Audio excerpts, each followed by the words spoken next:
Assalamualaikum and hi everyone. Today, I will be discussing hybrid attack, a sophisticated form of cybercrime that poses a significant threat to digital security. So, let's dive into what hybrid attacks are and how they work. First of all, let's see what are the definition of hybrid attack. A hybrid attack is a type of cyber attack where the person uses more than one tools to get into a device or network. While typical cyber attack usually involve an attacker using one tool to crack a password or get into a device or network. A hybrid attack combines more, so the attack is stronger and more effective. Usually, hybrid cyber attacks are a mix of brute force and dictionary attacks. Hackers use this type of attack to crack passwords that were already changed one. For example, a hacker cracks someone's password, but the person finds out and creates a stronger one that now includes words and numbers. The hacker can then use a hybrid attack to crack the new password that now has a number in it as well. The next is why does the hybrid attack is considered as harmful. In a hybrid attack, threat actors integrate the methodology of two or more attacks. Is this blending of techniques that make hybrid attack potent and dangerous. This isn't just limited to password cracking. The terms also broadly applies to treat the plain conventional cyber attack with other tactics. For example, a state-sponsored threat actor might combine malware attack with disinformation campaigns on social media to destabilize a target nation. This mixing of various attack methods make hybrid threats more complex to defend against. When it comes to password, a typical hybrid attack involves combining dictionary and brute force technique. The former contains a word list of commonly breached credentials, and the latter applies rapid iteration of character swap and combination to each. We will explore each in a bit more detail. Cyber attacks pose significant risks that can lead to various detrimental outcomes. These include financial loss, theft of personal information, and harm to an individual's reputation and safety. Additionally, cyber attacks can disrupt essential services such as business operation, transportation system, and power supplies, causing widespread inconvenience and potential economic damage. Children are also increasingly vulnerable to online threats, highlighting the need for robust cybersecurity measures to protect this demographic. Furthermore, cyber attacks can result in restricted access to or the permanent deletion of personal documents and pictures, underscoring the importance of implementing effective preventive action to safeguard digital assets. The maliciousness of hybrid attack malware depends on the combination of malwares used to devise it. While virus can self-replicate, infecting and corrupting various acceptable file types, worms can exploit vulnerabilities and infect entire network or system. Meanwhile, Trojan horses can steal credentials, give hackers remote access, and access your credit and debit cards. Next is, what steps can you take to prevent hybrid attack from happening? In today's increasingly digital world, cybersecurity has become a critical concern for business of all sizes. As the volume and sophistication of cyber threats continue to rise, having a robust security solution is more essential than ever. Many enterprises have faced several financial penalties or even been forced to shut down due to its simpler security breaches. With a wide range of threats such as ransomware and phishing, businesses are at constant risk of losing sensitive data, financial resources, and their reputation. These consequences of a cyber attack can be devastating, underscoring the importance of preventing measures. Prevention is key of safeguarding your organization from this risk. In this article, we will outline 5 effective strategies to prevent cyber attack, offering practical solutions that can help protect your business from potential harm. One of the most common methods cybercriminals use to gain access to sensitive data is by targeting employees. They often send fraudulent emails that appear to be from within the organization, requesting personal information or access to specific files. These emails typically contain links that seem legitimate but are designed to deceive untrained individuals. As a result, employee awareness plays a crucial role in preventing such attacks. To effectively protect against cyber threat and data breach, it is essential to train employees on cyber attack prevention and keep them informed about current cyber risks. Employees should be taught to carefully check links before clicking on them and to scrutinize email addresses to ensure that are legitimate. Additionally, common sense should be exercised when handling sensitive information. If a request seems unusual or out of place, it is advisable to verify it by contacting the person directly through a phone call.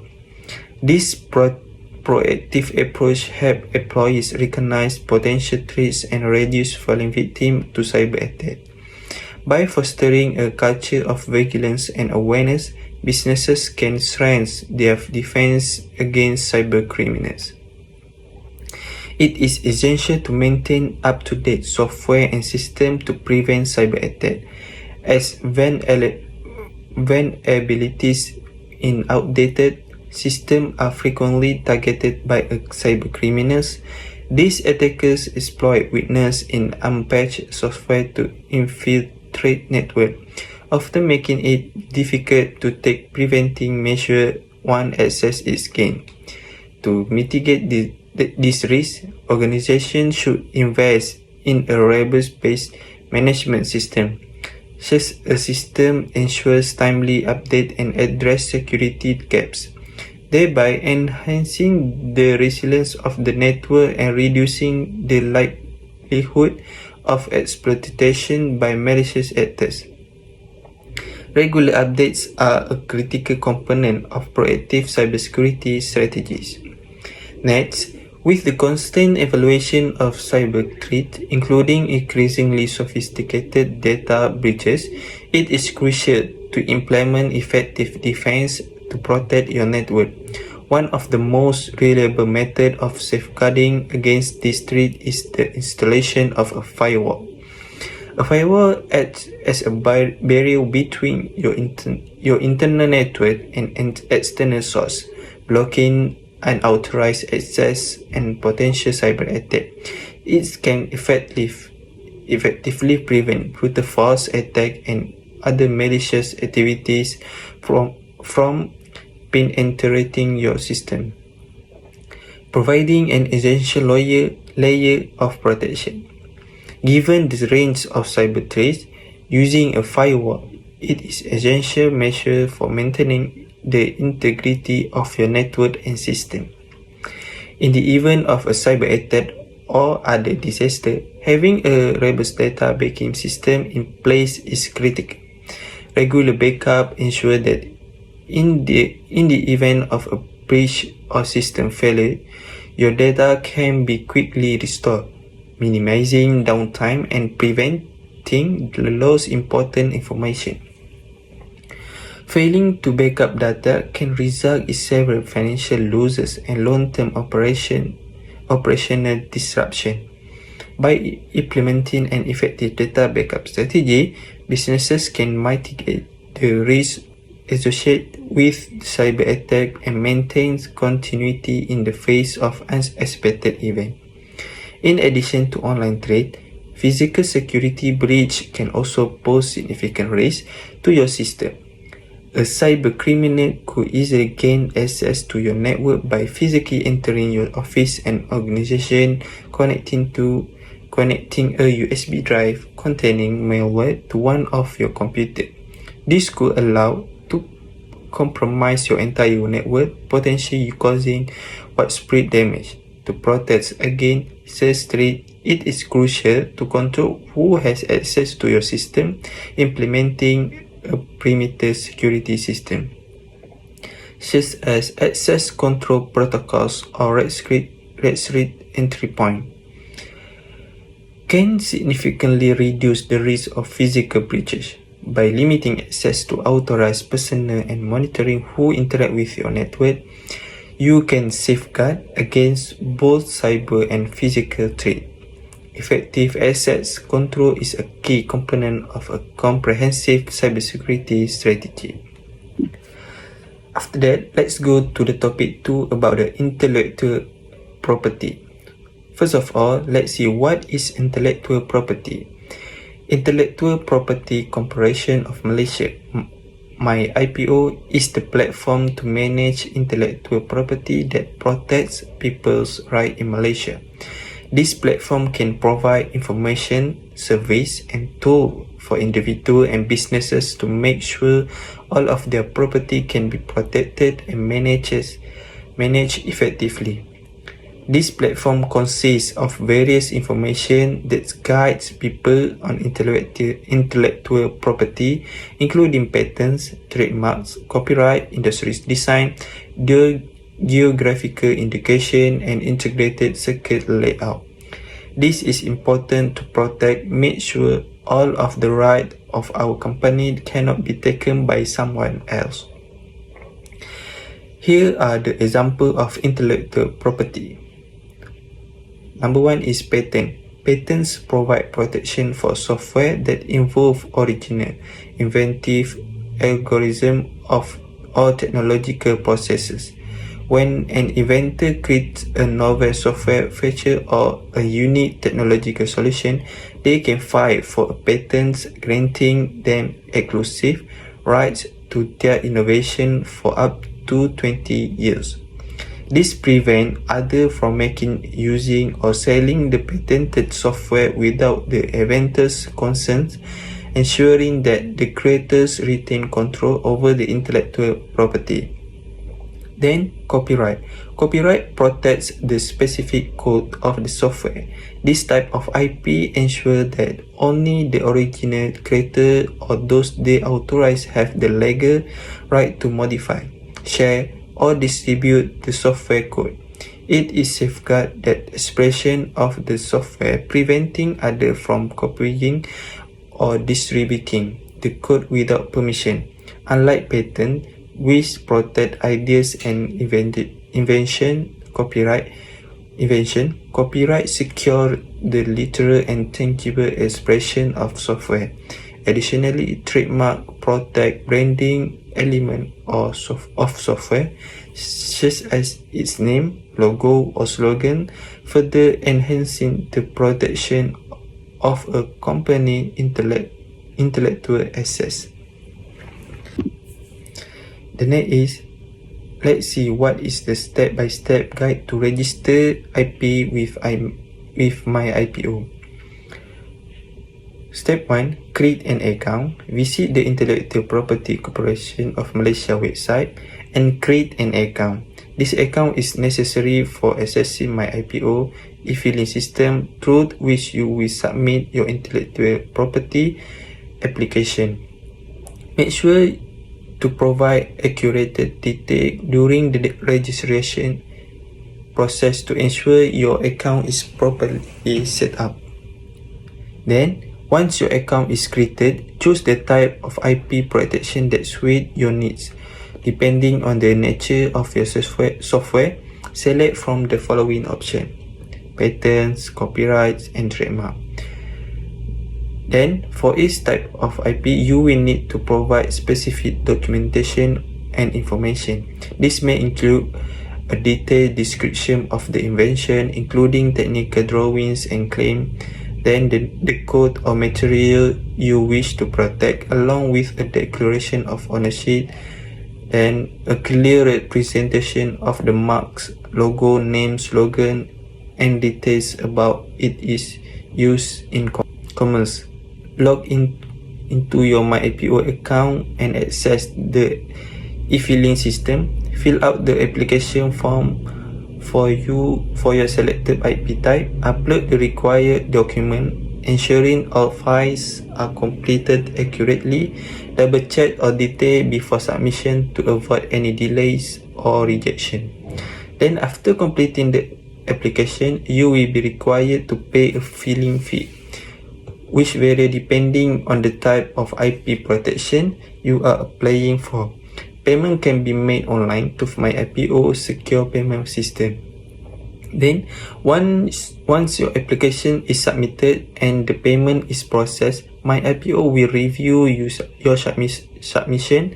The review process may take several months, depending on the complexity of the application. If additional information or clarification are needed, MyIPO will contact you. Then, if your application is successful, you will receive an official IP certificate from MyIPO. This certificate serves as a proof of your exclusive rights over the intellectual property, providing legal protection for your software. Let's see to the topic 3 about the privacy and surveillance. What is surveillance? Surveillance refers to the act of observing or monitoring individuals, group, or aggregate with a focus on collecting data that can be linked to specific identities or categories. This data may involve the disclosure of personal information, potentially challenging established norms regarding privacy. Given the diverse method through which surveillance is conducted, terms such as scrutinize or attend to are preferred over observe, as they avoid limiting the scope to visual observation and better capture the multifaceted nature of surveillance. Next, what is type of surveillance? Surveillance can be divided into various types, including covert and overt surveillance.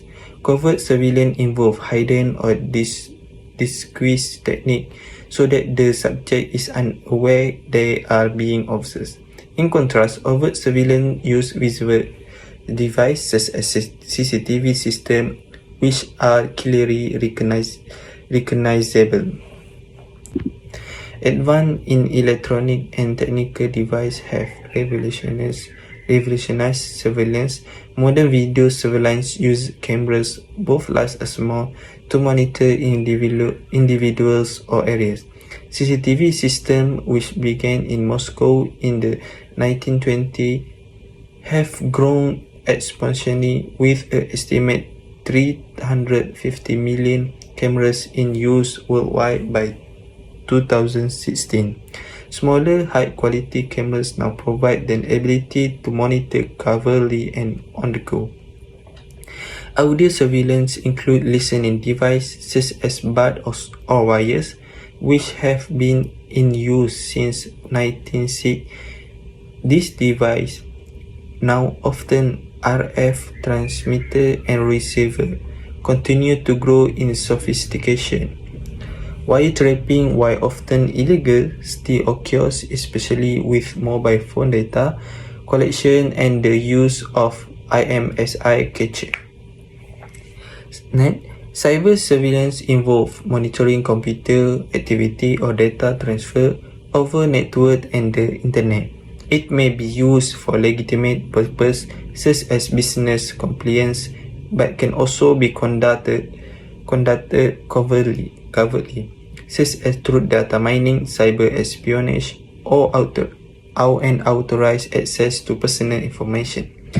Lastly, Human surveillance has long been used by private investigators or spies, typically involving covert technique to monitor individuals or infiltrate groups without their knowledge. What are examples of surveillance? The simplest form of surveillance is a human guard physically observes a space.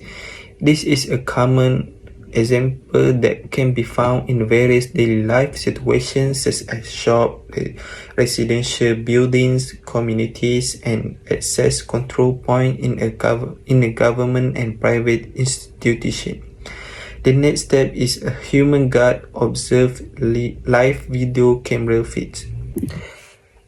Live video monitoring is one of the most common type of surveillance technology found in large areas like warehouse or manufacturing plants. This usually happens on daily where on location human guard monitor the system during active hours, while human guard are inactive after hours. Remote monitoring takes place online. This type of remote monitoring is a specialized service provided by a security company. So the next question is, can you monitor your employee computer activity?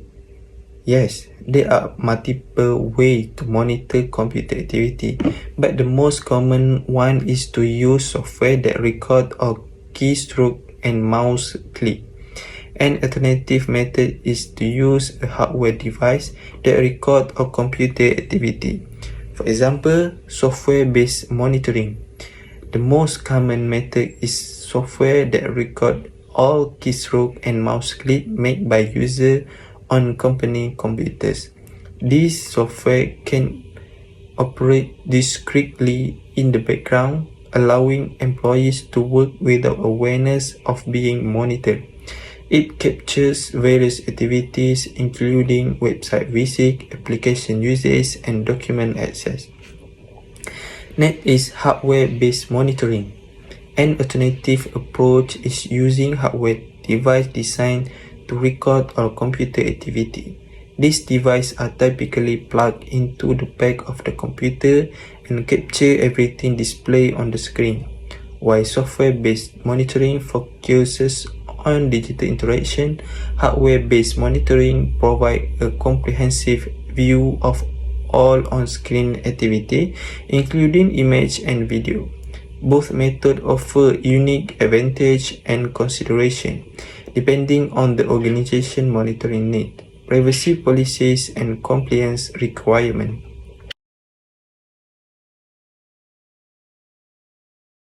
Next is, does the government spy on its citizens? The answer is yes.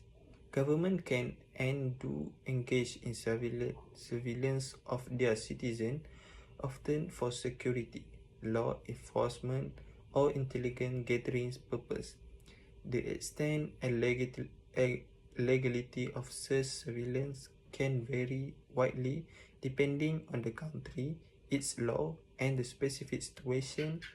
Some forms and government surveillance are controversial, especially where they are seen as infringing on privacy or human rights. One example of government surveillance is mass surveillance conducted through the monitoring or internet activity. A well-known example is the NSA surveillance program in the United States. This program, revealed by whistleblower Edward Snowden in 2013, involved the collection of the different metadata and internet communication, including email and browsing activities of individuals without individual warrants. The goal was to identify potential threats from terrorist organizations, but it raised significant concern about privacy rights and the extent of government overreach. In addition to online surveillance, government may also use CCTV cameras, satellite monitoring, phone tapping, and even social media analysis to track and monitor citizen movement, communication, and behavior. Many countries have law allowing intelligence agency or law enforcement to access citizen data under specific circumstances, but this often sparks debate how the balance between national security and individual privacy right. Next, how is surveillance an ethical issue? Surveillance presents a critical ethical challenge as it raises significant concern regarding privacy, concern individual freedoms, and the potential for abuse of power. Key ethical dilemmas associated with surveillance include privacy violation. Surveillance often entails monitoring individual activities, communication, or data without their knowledge or consent, infringing on their right to privacy. Ethical concerns arise when personal data is collected or monitored without clear justification, transparency, or consent. Next, purpose and proportionality. Surveillance is frequently justified on grounds of security or crime prevention. However, ethical issues emerge when its scope exceeds its intended purpose or it disproportionate to the risk, such as targeting political dissident or marginalized group, which can result in discrimination. Next, data misuses and security. Poorly secure surveillance data is vulnerable to misuse, potentially leading to identified theft, blackmail, or other harm. Unauthorized access to such data raises additional ethical and security concerns. Ethically, surveillance must balance security with privacy and individual rights, ensuring necessity, proportionality, and accountability to prevent abuse. So the question is, what steps can you take to block or prevent from public or government surveillance? There are some best practices for keeping data hidden from the government. Number one is know the law. The first thing to do is understand all of your country's law.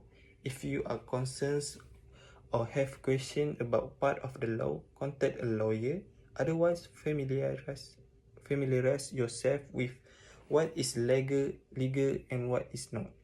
That will allow you to know what kind of legal basis you have to work from it if you need it. Next is know your provider. Understand your cloud service provider policies. Different providers in different parts of the world may have different rules that they follow when a government asks for data. So make sure that you know your provider's rule. If its rule doesn't suit you, find a provider who rules do. Next is keep in touch with your IT staff so they understand what at stake. Give them the tools that they need to help keep your data safe and communicate with them regularly to keep apprised of any incident outside the norm. Tell your IT department to alert you when something seems off. This will enable you to take the appropriate next step. Next, let's move to the topic 4 about the computer reliability instruction. Why reliability in computer system is important? Computing is constantly become more essential in our life even as its complexity keeps increasing. Ensuring that computer systems are secure and reliable is therefore crucial. Reliability is a sign that ensures the correct functioning of computer system even as individual hardware and software components may fail. Security consider failures in an adversarial context where someone is explicitly trying to make a system behave incorrectly. For example, cases air traffic control in LA airport. The air traffic control has the important responsibility of informing aircraft pilot about relevant information, regarding weather, roads, the distance between other airplanes, and more. Failing to communicate with aircraft pilot promptly should result in catastrophe. On September 14, 2004 at 5 p.m., air traffic control at the LA airport lost voice communication with approximately 400 airplanes being tracked in the southwestern United States, and many planes were headed toward each other. So what happened? The primary voice communication system shut down unexpectedly. To top it off, the backup system failed a few minutes after it was turned out. The cause of the error was that the communication system had an internal timer that ticked off in milliseconds. After it reached zero, it could not time itself, so it was shut down. The outage affected 800 flights across the country.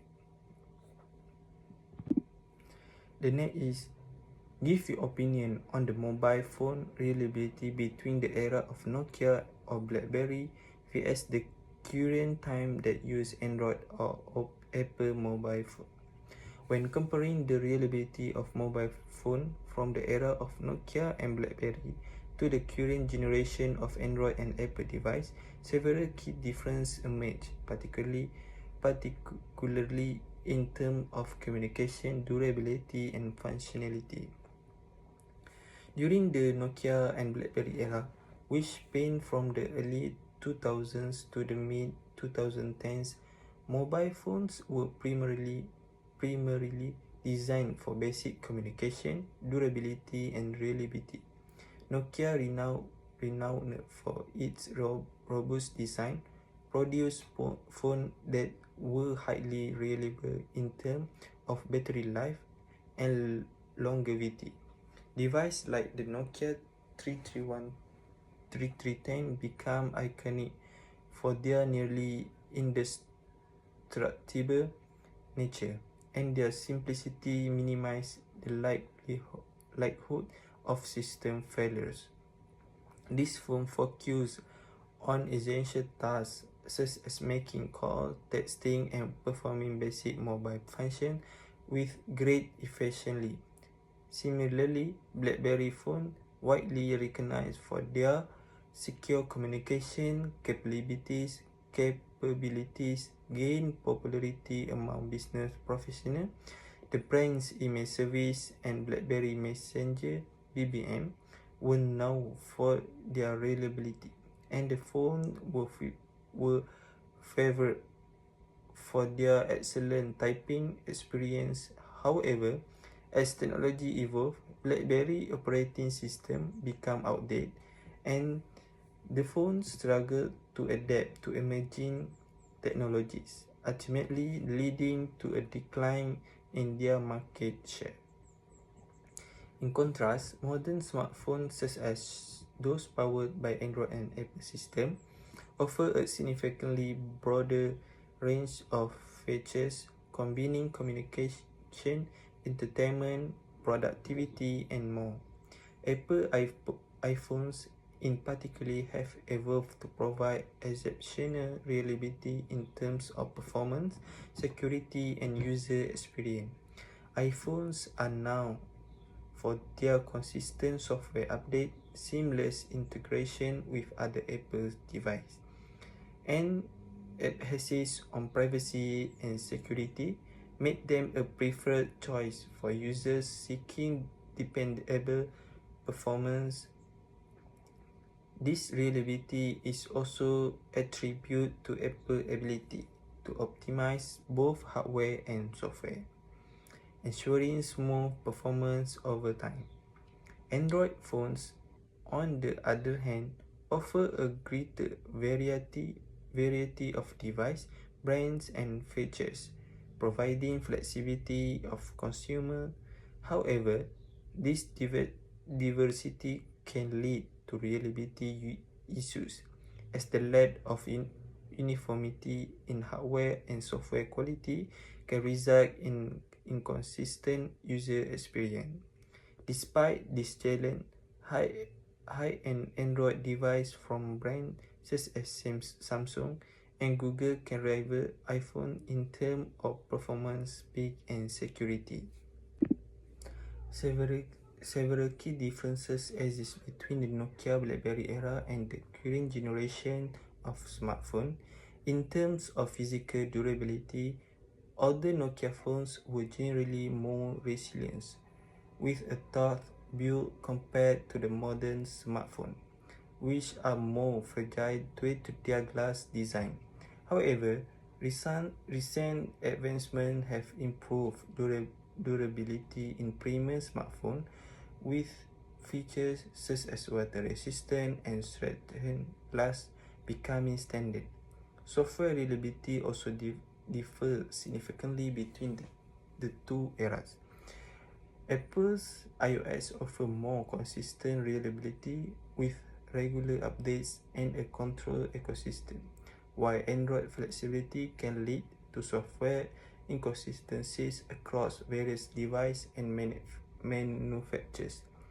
Regarding battery life, older phones such as those from Nokia and BlackBerry were known for their ability to last several days on a single charge, where modern smartphones thus improve and more power hungry due to larger screen, more powerful processor, and the demand of running multiple applications simultaneously. Consequently, contemporary smartphones typically last 1 to 2 days on a single charge depending on usage.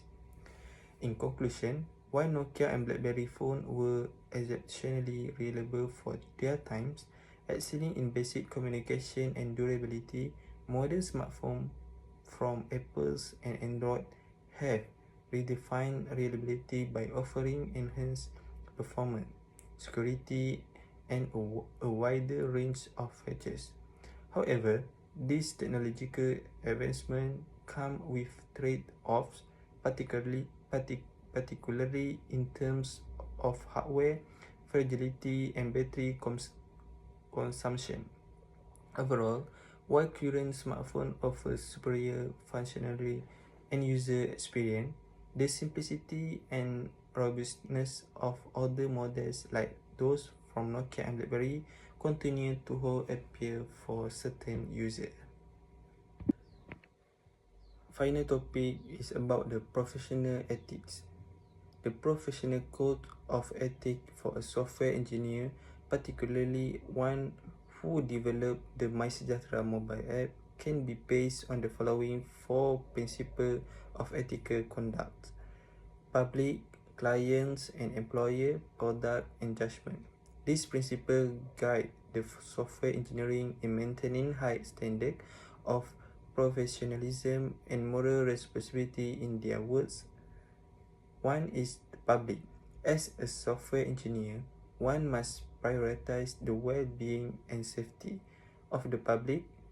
In the case of the MySejahtera apps, which is primarily used for health monitoring and COVID-19 tracking, the software engineer must ensure that the apps does not harm users or put their data at risk. This means providing transparent information about how the app functions, how user data is collected and used, and taking steps to protect personal privacy and security. The software engineer has been moral responsibility to create a product that serves the public good, prioritizing public health, safety, and trust. Next is client and employer. The software engineer must fulfill their professional duties to the client or employer while maintaining high ethical standards. In the case of MySejahtera, the client would likely be the government or relevant health authorities. The engineer is responsible for ensuring that the app meets the specification and requirements set by the client while adhering to the highest standard of software development and ethical practice.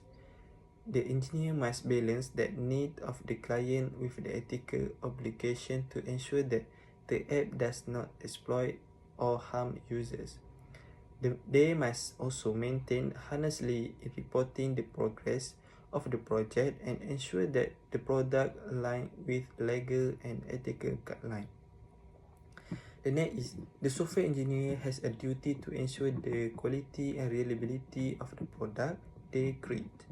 In the case of My Sejahtera app, the engineer is responsible for delivering a functional, secure, and user-friendly product that meets the intended health objective. These include ensuring that the app functions correctly across various devices, is secure against cyber threats, and perform as expected under real-world conditions. Engineers must also be mindful of the app's impact on users, ensuring that it doesn't create unnecessary stress, confusion, and risk to individual privacy. The engineer is responsible for ensuring that the software provides real value to its users and fulfills its intended purpose. Software engineer must exercise sound judgment in all aspects of their work. For the My Sejahtera app, this includes making ethical decisions related to user data collection, privacy, and security. Even when faced with external pressure, the engineer should apply critical thinking and ethical consideration when designing features or implementing changes, ensuring that any decision made align with the principle of fairness, transparency, and respect for user rights. The software engineer must also recognize their professional limitations and consult with others when necessary to ensure that their decisions are informed, responsible, and aligned with the public interest.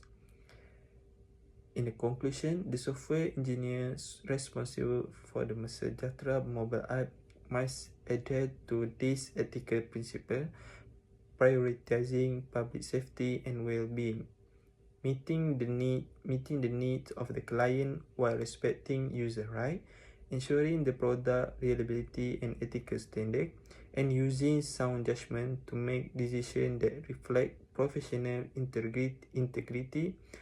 By doing so, the engineer can foster trust, ensure accountability, and contribute positively to society through their work. I think that's all from me. Thank you. Crazy, just boys and good tasty, and people say